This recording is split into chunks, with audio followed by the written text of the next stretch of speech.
Ryan here with Prudential Pest Solutions. We had a call today for folks that they said that they were seeing a bunch of dead yellow jackets in their basement. And what did they find when they moved some of the insulation? Pretty good sized nest of yellow jackets. Now, it's the middle of July, so their nest is really being built up right now. So they weren't at their peak capacity like they would be, their peak population, I should say, like they would be in September slash October. But this is still a pretty good sized nest to find in your basement. Had they really been poking around, they could have gotten pretty badly injured. So I'm gonna show you how we treated it and how we actually removed it and got it cleaned up and got these folks pest free again. We actually removed it and got it cleaned up and got these folks pest free again.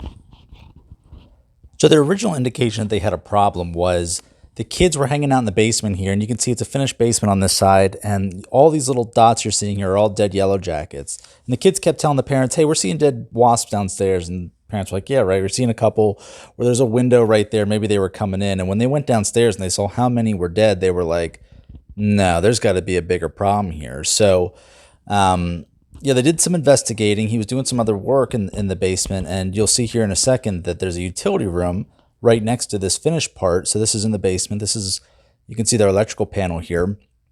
And he pulled down this insulation.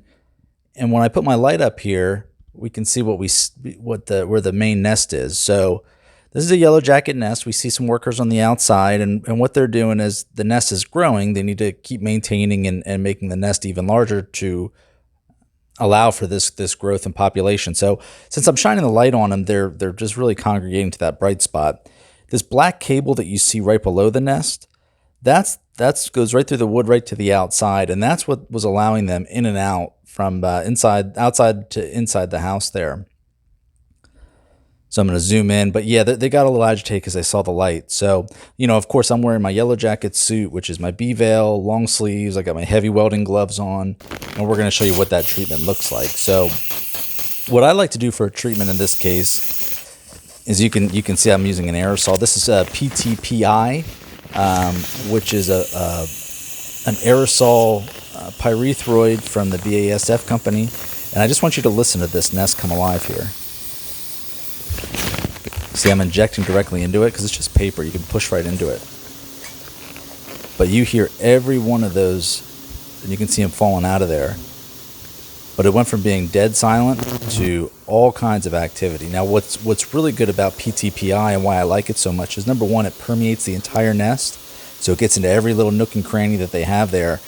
But more importantly, especially if you're in an enclosed area like this, in a confined space, on a ladder, in a utility closet, is whatever chemical you decide to use, it's got to have a quick knockdown. It's got to kill these things fast, because what you're going to end up having, if it doesn't, is you're going to have about 1,000 angry yellow jackets that are going to go right towards your light, which is what you're holding so you can see, and they're just going to attack.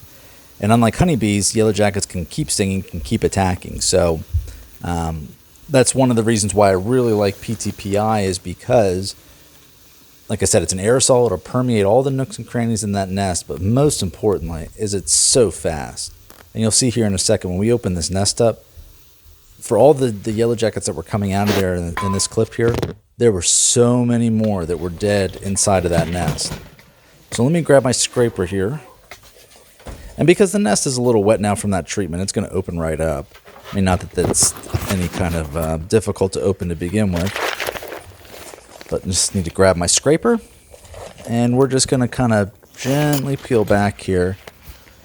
And, oh, look at all of them in there dead. I mean, that's what was making all that noise originally, but look at that. I mean, that's within seconds those things are dead. And what's also nice about the aerosol, too, is that there's no residual. So there's no chemicals that we're leaving in the house here. It was strictly confined to the nest there, which we're going to remove, and we're going to properly dispose of. And then we're going to seal everything up so no new insects and yellow jackets can come in. Because remember, part of the nest, those workers are out foraging for food and resources right now. So they're going to be coming back in because that hole's still open. They're going to be coming back in and saying, whoa, where's my nest at? Where's my home? And we can see one of the little guys hatched there, or in the process of hatching. So you can see there that I sealed up where that cable was. That's where the nest was, right above it. And you can see this insulation has all these dead yellow jackets and frass and debris all along the sill there, all the dead yellow jackets. So what I use is just a HEPA filter vacuum. We're going to get all that cleaned up.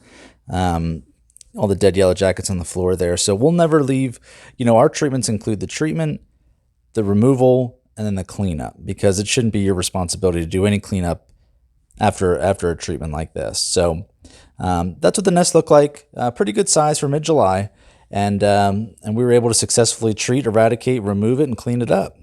So if you live in southeastern and south central Pennsylvania and you have a yellow jacket, wasp, hornet, or bee issue, give Prudential Pest Solutions a call.